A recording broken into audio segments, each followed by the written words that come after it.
Bonjour tout le monde, bienvenue sur ma chaîne. Alors aujourd'hui, je vous présente une recette que vous pouvez adapter pour tous vos goûts, que ce soit pour des recettes sucrées ou salées. C'est une pâte super avec une technique de feuilletage magnifique. Alors on va commencer par faire notre pâte. Pour cela, il nous faudra un verre de lait tiède, 200 millilitres, 2 cuillères à soupe de sucre, une cuillère à café de sel, 200 millilitres d'eau tiède. Ensuite, il nous faudra la moitié d'un petit verre, c'est-à-dire 100 millilitres d'huile. Je vais vous mettre les ingrédients en barre d'infos. Voilà. Donc au début, je verse tous mes liquides avec mon sucre et mon sel. Ensuite, je vais utiliser un sachet de levure boulangère. C'est une levure déshydratée. Mais vous pouvez très bien utiliser une levure fraîche. Moi, ce jour-là, je n'avais pas de levure fraîche sous la main. Donc j'ai utilisé un sachet de levure déshydratée et c'était tout autant bien. Ensuite, j'ai 2 œufs, mais j'utilise seulement les blancs à l'intérieur de la pâte. Les jaunes, on les met de côté pour la dorure. J'ai une cuillère à café de vinaigre. Pour ma part, j'ai utilisé du vinaigre de cidre, mais peu importe. Bon, pas forcément balsamique ou quoi, hein, donc il ne faut pas du vinaigre très fort non plus. Euh, le vinaigre va apporter un léger croustillant sur le dessus de la pâte. C'est vraiment facultatif, mais je vous conseille de le mettre.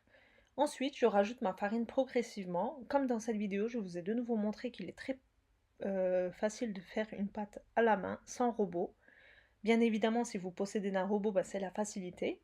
Mais j'ai voulu montrer pour les personnes qui n'ont pas de robot qu'on peut réaliser cette pâte à la main. C'est une pâte vraiment très facile à faire.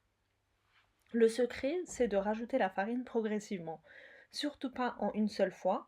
Au niveau de la quantité de farine, j'ai utilisé entre 750 grammes et 800 grammes. Mais ne vous fiez pas aux mesures exactes. Il faut que vous obteniez une texture de pâte assez souple, qui colle légèrement au doigt, comme ceci. Surtout ne pas faire une pâte qui est très dure. Donc bien faire attention à ne pas rajouter la farine d'un coup. Là, c'est bon, je recouvre mon saladier et je laisse lever tranquillement. Alors comme farce, moi je vais utiliser du fromage du type feta avec un petit peu de persil frais que j'ai ciselé. Mais vous pouvez très bien utiliser la farce de votre choix. Et là, on va préparer notre petite sauce qu'on va mettre entre chaque couche. C'est cette sauce qui va nous permettre d'avoir un joli feuilletage. Alors il nous faut du beurre à température ambiante. Donc un beurre qui est bien ramolli, mais pas fondu. Donc faites attention à ça. Il faut qu'il soit bien mou, mais pas fondu. 150 g de beurre avec 100 millilitres d'huile.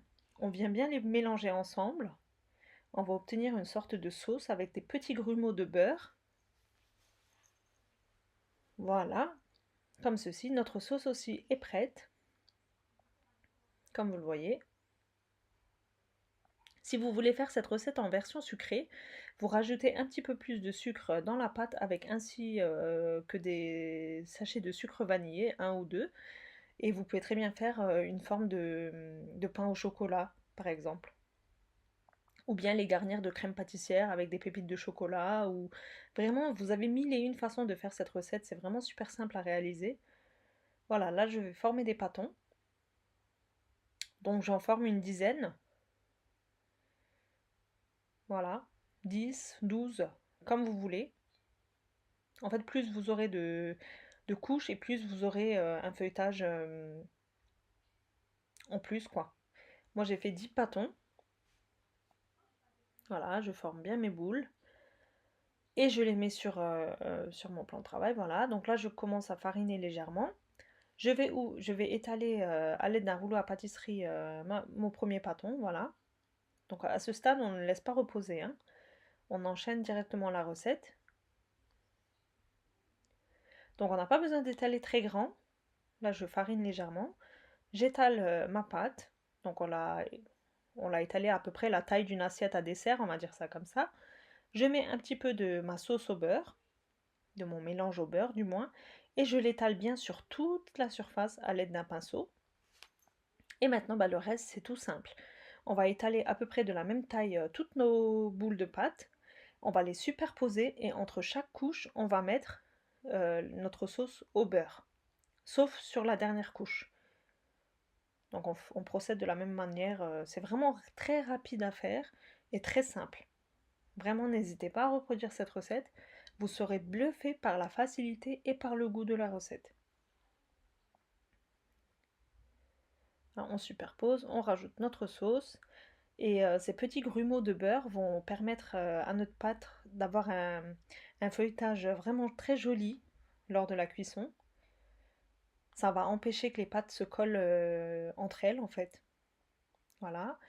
Donc j'ai étalé toutes mes pâtes, je la retourne sur sur ma table qui est farinée. Et à partir de maintenant, j'utilise même plus de rouleau de pâtisserie.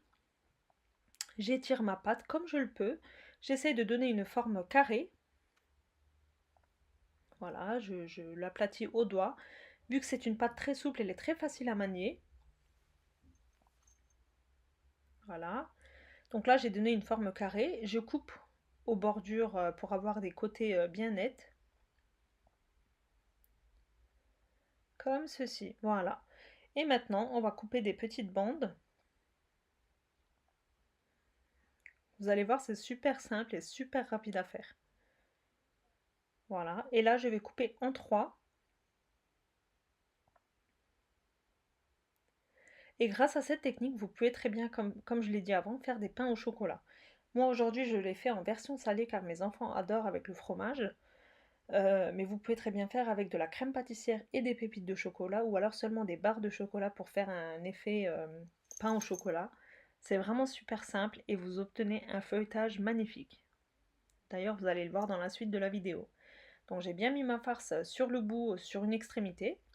Et là, tout simplement, on va venir l'enrouler sur lui-même. Voilà, comme ceci.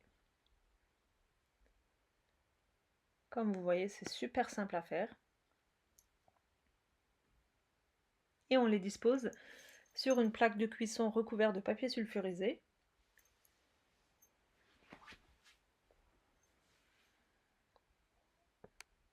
Ça ne demande vraiment pas beaucoup de temps et vraiment pas de technique surtout. C'est une recette qui est à la portée de tout le monde. Tout le monde peut réussir cette recette en suivant bien les instructions, les petits détails que je vous donne et vous obtenez un résultat vraiment magnifique. Voilà. Et je tiens à préciser que j'essaye de mettre les ingrédients en barre d'infos, mais croyez-moi que c'est pas évident tout le temps. J'essaye de les mettre comme je peux, mais après j'oublie et puis je n'ai pas forcément le temps. Je tiens à m'excuser par rapport à ça aussi. Donc on avait mis deux jaunes d'œufs de côté au début de la vidéo, donc quand on a commencé à faire notre pâte. Maintenant on va venir les badigeonner. J'ai laissé reposer seulement 10 minutes. Vraiment pas besoin de temps de repos sur la plaque de cuisson. J'ai préchauffé mon four à 180 degrés, chaleur tournante, mais bon, en four normal aussi c'est bon. Je les parsème de sésame, c'est facultatif, mais bon, ils sont prêts à aller au four. Et moi, je les cuis environ 18 à 20 minutes. Mais tout dépend de votre four. Ça, je le répète dans chaque vidéo. Chaque four est différent, donc c'est des cuissons à surveiller. Dès que vous obtenez une jolie dorure, vous pouvez les sortir. Donc voilà, je vous ai filmé le moment de cuisson. Je sais que vous adorez ça. D'ailleurs, j'ai vraiment hâte de lire vos commentaires concernant cette recette. J'espère sincèrement qu'elle vous aura plu. Voilà, donc et aussi je tiens à préciser un petit truc aussi par rapport à Instagram. Vous êtes nombreuses à me demander si j'ai une page Instagram. Oui, j'en ai une, mais elle est en turc. Mais si vous voulez me suivre, je vous mettrai le lien en barre d'infos. Et si vous serez nombreux à me suivre sur Instagram, bah, je partagerai dorénavant en français aussi. Voilà. Vous voyez, le feuilletage, il est en train de se former pendant la cuisson, c'est vraiment magnifique.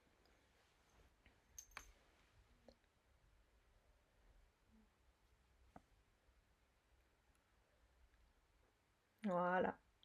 Ils sont presque dorés. N'hésitez pas à reproduire cette recette, franchement, vous allez adorer. Voilà, ils sont cuits et vous voyez déjà ce feuilletage, il est vraiment magnifique. Je vais vous montrer de plus près. Regardez-moi ça. C'est pas beau ça?